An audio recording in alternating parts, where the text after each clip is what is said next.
Halo sobat, welcome back to my channel. Yes, ketemu lagi di channel kita. Dan di video kali ini gue bakal ngebahas salah satu helm merek import shop, yaitu Zeus. For your info, Zeus ini merupakan pabrikan asal Taiwan. Jadi kalau nggak salah dia itu PT-nya Longwei. Sekarang jadi Longwei Indonesia, tapi kalau di Indonesia lebih terkenal dengan merek helm Zeus. Jadi ini salah satu helm import yang harganya masih lumayan lah, masih range di bawah sejutaan. Nah, mau tahu detailnya kayak gimana? Yuk kita cek. Sekarang gue pengen ngebuka dulu. Nah, helmnya ada dua, tapi kalau dilihat helmnya ini gue ambil atau gue beli jenisnya berbeda. Yang ini tipenya 813. Oke, ini coba gue buka dulu. Oke, ini 813. Nah, yang satu lagi adalah helm 613C. Ya ini kayaknya seri terbaru deh. Nah, gue nggak akan ngebahas dua-duanya dalam satu video. Yang ini akan gue buatin terpisah. Jadi ini kita singkirin dulu. Kayak gimana detailnya, kita akan ngebahas yang ini dulu. Oke, sob, kita akan fokus pertama ke yang ini. Nanti di akhir video gue jelasin berapa harganya dan kenapa sih alasannya gue beli helm ini.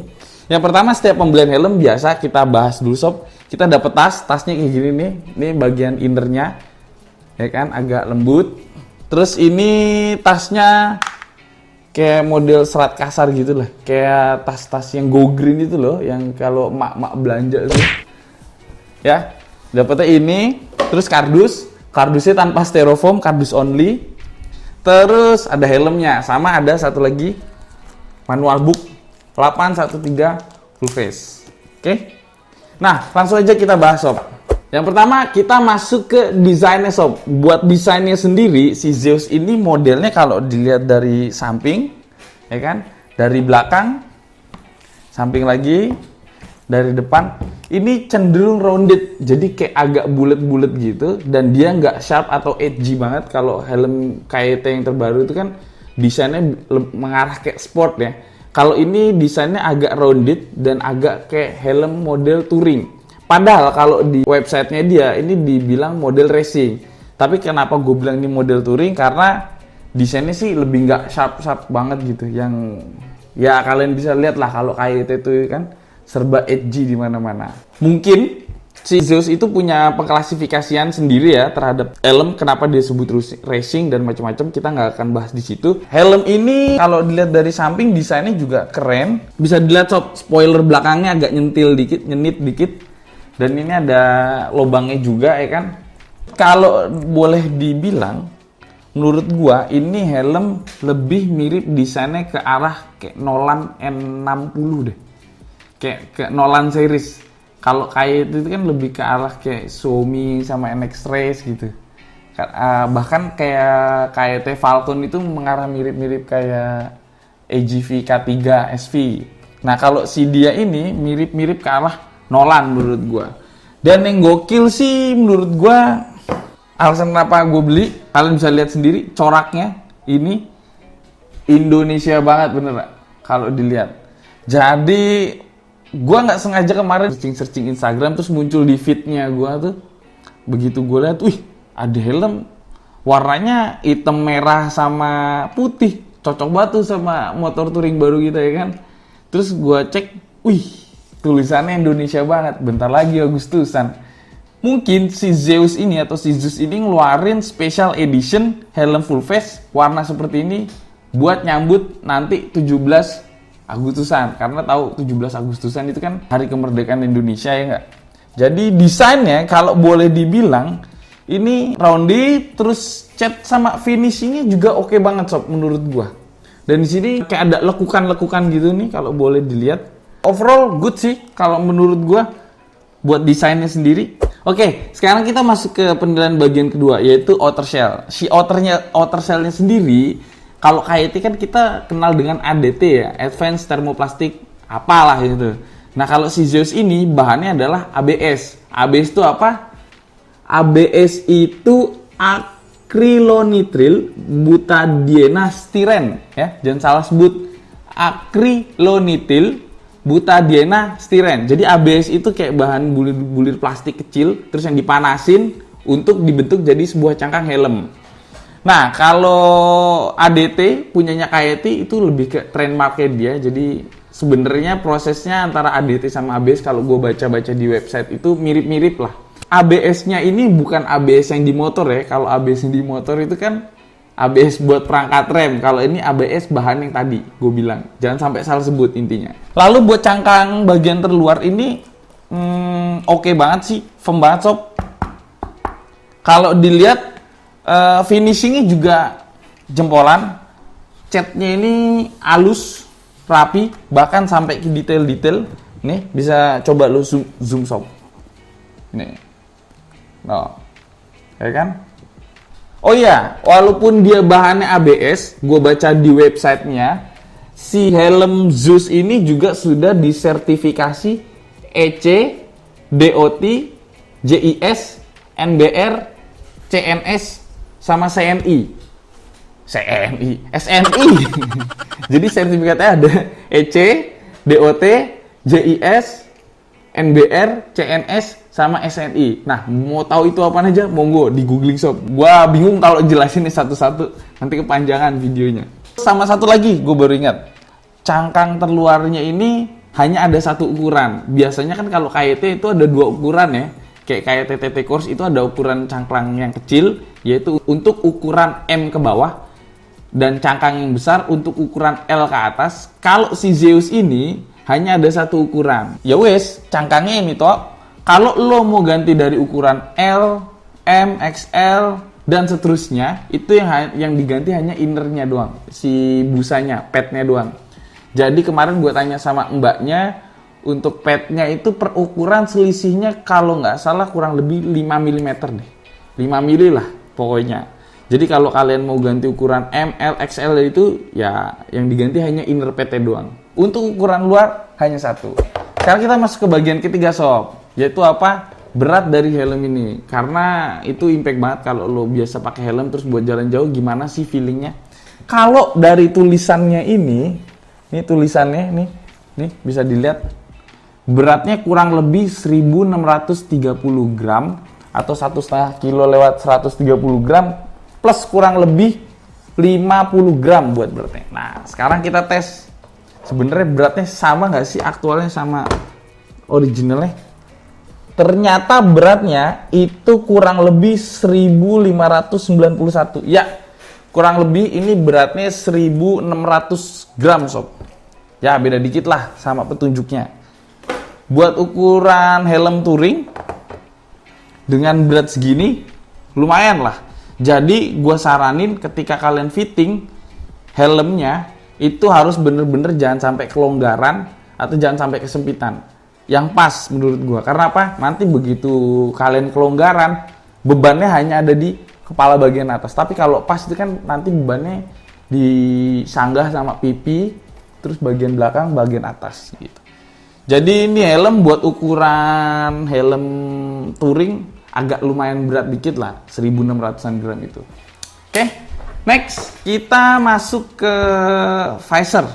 Bagian visornya sendiri ini masih belum flat visor ya sob, kelihatan dari samping ya kan? Dan model visornya ini quick release. Jadi kalau mau ngebuka gampang banget. Di sini bisa kalian lihat nanti. Itu kalau mau unlock arahnya ke sini, kalau mau lock arahnya ke sini, terus gampang banget. Jadi kalau mau ngebersihin helm ini, kacanya mau dibuka, itu gampang banget. Kalau dilihat-lihat ini visornya itu sudah menggunakan teknologi ada anti gores, ada UV 400, sama bahan dari visornya sendiri ini adalah polikarbonat. Gue baca di webnya. Kalau dilihat-lihat ketebalan visornya sendiri untuk ukuran helm ini itu lumayan tebel sob. Bahkan dibandingin TT Course masih lebih tebelan ini. Visornya sendiri di sini kayak ada per-pernya. Jadi kalau ngebuka ini di sini ngebukanya itu sekitar ada 3 tahapan. 1, 2, 3. Nah, ini udah paling mentok. Buat visornya sendiri di sini kayak ada talang air nih, ya kan? Nah, talang airnya ini berfungsi. Jadi kalau pas lagi nutup terus ada hujan, ya kan? Harapannya hujannya jatuhnya ke samping terus ngerembesnya kayak lewat sini. Cuman kalau dilihat-lihat memang talang airnya nggak begitu rapet sama kaca. Jadi ini kan kaca, talang airnya masih agak jeda sedikit gitulah. Harusnya kan bener-bener rapet. Jadi ini tuh begini. Nah ini nggak, dia ada jeda gini. Jadi kemungkinan potensi air kalau agak kenceng dikit, biar deres gitu hujannya pasti akan masuk ke sela-sela gitu. Oke, lanjut yang kelima. Sekarang yang kelima adalah sistem ventilasi atau udaranya, lubang udara sob. Jadi kalau dilihat-lihat di bagian depan itu ada 2 di atas di jidat, 1 di bawah. Jadi kalau ke bawah ini nutup, kalau ke atas buka. Dan 1 lagi ini ada lubang exhaust. Nah, lubang exhaustnya ini kelihatan kan bolong gede banget nih. Padahal ini nggak bolong sob. Tapi lubang ini juga bukan berarti hanya hiasan lah. Di lubang ini kayak ada bentuk styrofoam kecil. Jadi itu berpori. Jadi nggak kayak bagian sini. Kalau bagian sini kan bolongnya bener-bener bolong banget ya. Nih, kalau di bagian sini kan bolong. Jadi kalau lo tiup angin, gitu, angin langsung masuk ke dalam. Sedangkan di bagian belakang sini, yes, sininya memang kelihatan bolong gede. Cuman kalau di center, ini nggak bolong, tapi berpori-pori. Gimana ya menjelasin? Kayak model sarang tawon lah. Sarang tawon itu kan bolongnya nggak langsung ngeplong, tapi ada pori-pori. Nah, kayak gitu modelnya. Buat ventilasinya ini ada 4, jadi ini buat hawa di hidung mulut, ini buat hawa di kepala kalau kepala lo keringetan, dan di sini tempat keluarnya. Sekarang kita ke bagian ke-6. Bagian ke-6 itu masuk ke bagian dalam atau busa. Nah, ini busanya udah gue copot. Jadi kalau di website itu busanya tulisannya ada 5 bagian. Mungkin maksudnya 5 bagian adalah ini 1, ya kan, padding kiri, ini 2, padding kanan, terus ini 3, padding belakang, 4, padding depan, ya kan, 5, padding tengah. Buat busanya sendiri, ini teknologinya busa antibakteri dan anti alergi, busa anti bau, terus sudah bercin. Oh iya, ada satu lagi, ada chin. Nah ini mungkin ini yang kelima maksudnya. Ada chin guard deflector. Nah model busanya ini jaring-jaring nih. Bisa kelihatan ya, jaring-jaring, dan ini buat aluran sirkulasi udara. Jadi yang kepala itu tadi. Menurut gua busanya ini kalau diversusin sama helm kayak KYT Falcon atau Vendetta, busanya ini mirip-mirip. Kalau si Falcon masih agak lebih lembut sedikit setelah gua pakai. Kalau ini masih agak lembut, cuman nggak selembut KYT punya. Terus di sini juga dia modelnya jaring-jaring, ya kan? Ini juga jaring-jaring. Buat bagian dalamnya sendiri, di sini ada kayak model busanya. Nah, ini jalur udaranya nih, ini jalur udara. Nih, terus ini lobongan buat ventilasi tadi. Dan ini yang lobongan di belakang tadi kalau boleh dilihat. Jadi dari sini nggak tembus ke sana langsung. Ya, itu aja sih kalau buat bagian innernya. Oh iya, satu lagi sob yang lupa gua sebutin di awal. Visornya itu tadi, visornya tadi itu udah double visor ya. Bukanya cuman kayak gini.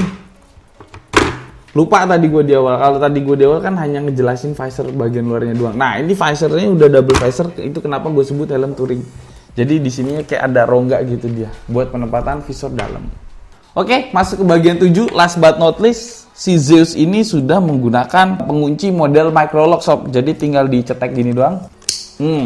Itu udah kekunci, tinggal ngatur panjang pendeknya ada di sebelah sini. Buat ukuran helm segini masih menggunakan microlock, ada plus minus sih. Kalau si kompetitor atau si KYT Falcon itu kan udah menggunakan double D-ring ya. Kalau dia masih microlock, menurut gua oke-oke aja. Karena apa? Plus minus lah, microlock itu lebih simpel sih. Kalau kalian touring pakai microlock tinggal cetek doang. Sedangkan kalau double D-ring itu kayak gua, itu harus buka sarung tangan dulu. Gua ikat kayak model gesper, pokoknya ribet lah. Tapi dari sisi safety, double D-ring emang lebih safety daripada si microlock. Cuman kalau touring kan biasanya nggak kenceng banget. Ya 100 sampai 120 lah. Kalau kenceng banget mah 160 bro, ya kan? Oke, terakhir 48, harga. Pasti kalian penasaran dan nungguin. Buat harganya sendiri, ini helm dibanderol sekitar 800-an buat yang corak. Dan untuk yang non corak itu harganya sekitar 750 ribuan. Buat gua worth it lah. Dengan tadi yang gua sebutin di sebelumnya, mulai dari desain, mulai dari finishing, mulai dari visor sendiri, terus dari busa, terus dari ya semua yang tadi gue sebutin fitur-fiturnya, ini masih worth it. Karena dengan range harga segitu, itu ada KYT Falcon, Ingduk yang pertama, terus Ing CBR 600, NHK RX9, dan atau GP 1000, dan terakhir adalah RSV FF 500. Masing-masing dari helm itu tadi punya plus minusnya masing-masing, dan itu semua adalah helm lokal yang gue sebutin. Karena memang di tempat kita atau di negara kita itu kan yang bener-bener kuat adalah brand merek lokal buat range harga di bawah sejutaan. Karena nih helm ada di range tanggung menurut gua, range harganya antara 700 ke angka 1 juta, dan di range itu banyak bermain tadi helm-helm lokal yang udah gue sebutin. Dan untuk ukuran helm, gua nggak tahu ya ini produksi lokal apa import ya. Cuman Zeus itu kan merek import ya, merek si Taiwan. Untuk ukuran harga segitu buat helm kayak gini, menurut gue kalau gue pribadi sih worth to buy. Jadi dicoba. Dan menurut gue yang paling gue bikin jatuh hati, gue nggak bosen-bosen, yaitu Zeus Design Indonesia banget. Bayangin, helm import aja atau merek luar sampai ngebikinin desain yang Indonesia banget, dan itu yang bikin gue jatuh hati pas pertama kali ngeliat. Jadi begitu tahu langsung gue beli deh. Oke sob, sekarang kita tes helmnya. Gimana feelingnya kalau kita pakai dan nyamannya sama visionnya, maksud luas pandangan kalau di dalam helm. Feelingnya gimana? Yuk kita tes. Ini kalau tampak depan, ini kalau tampak samping, ini tampak samping yang sebelah sana, ini kalau tampak belakang, kalau naik motor. Kelihatan bro, double visornya standar lah ya. Sama kayak helm-helm KYT biasanya. Agak seret tapi kalau dioperasiin, gua nggak tahu lah kenapa. Terus ini kalau ditutup, jaraknya ini lebar kok. Jadi vision ini kalau lo ngeliat ke depan, karena model tour ini kan, sini nih lebar di sini nih, oke. Ini lebar. Kelihatan, dan dipakai pas. Ini ukurannya yang gue pakai ukuran L. Jadi kalau gue biasa pakai KYT juga L, INK juga L, pakai Zeus L ngepas. Pipinya ngerasa dicengkrem kayak gini, terus bagian atasnya kayak dipegang gitu. Dan ini setelah dipakai nggak berat-berat banget sih sob. Masih kategori ya buat reading 3-4 jam masih oke lah, nggak bikin pala pegel. Enak sih, paddingnya juga yang tadi gue udah bilang, bagian sininya berongga, bagian atasnya agak berongga, jadi agak lebih semriwing gitu kan. Oke, sekian aja vlog dari gue. Menurut gue kesimpulannya buat range harga 700 sampai 800 ribu, dimana di situ banyak pemain, helm Zeus ini buat gue pribadi worth to buy, dan ya nyaman, modelnya anti mainstream.